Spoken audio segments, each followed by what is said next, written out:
নমস্কার বন্ধুরা, আপনারা দেখছেন এমএসডি ইউটিউব চ্যানেল।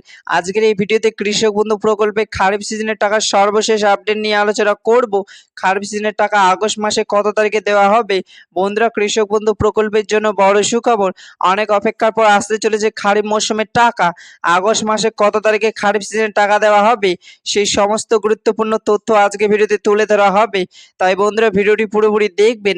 ভিডিওটি পুরোপুরি দেখার সাথে সাথে বলবো বন্ধুরা, আপনারা যারা আমাদের চ্যানেলে নতুন দর্শক, চ্যানেলটিকে সাবস্ক্রাইব করে পাশে থাকা বেল নোটিফিকেশন বেলটি অন করে নেবেন বিভিন্ন সরকারি প্রকল্পে আপডেট সবার আগে পাওয়ার জন্য।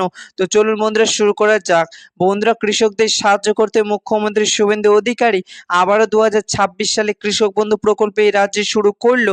কৃষক বন্ধু প্রকল্প শুরু করলেন আর ঘোষণা করলেন প্রতি বছর 2 কিস্তির মাধ্যমে কৃষকদের চাষের সময় টাকা দেওয়া হবে। একবার খারিফ চাষের সময়, একবার রবি চাষের সময়। রবি চাষের টাকা কৃষকরা পেয়ে গেছে। এবার রাজ্যে কোটি কোটি কৃষক খারিফ চাষের টাকার জন্য অপেক্ষা করছে। টাকা দেওয়ার যে নির্দিষ্ট সময় তা কিন্তু পেরিয়ে যাচ্ছে। তাই কৃষকরা চিন্তা করছে খারিফ মৌসুমের টাকা কবে থেকে দেওয়া হবে। কৃষকদের জন্য সুখবর, কৃষক বন্ধু মৌসুমে খারিফ মৌসুমের টাকা এই দিন দেওয়া হবে। তো বন্ধুরা, খারিফ মৌসুমের টাকা কবে থেকে দেওয়া শুরু হবে? তো বন্ধুরা, সূত্র মারফত জানা যাচ্ছে যে আগস্ট মাসে 29 তারিখের মধ্যে খারিফ সিজনের টাকা দেওয়ার সম্ভাবনা রয়েছে। আর 27 আগস্ট 2026 নিউজ।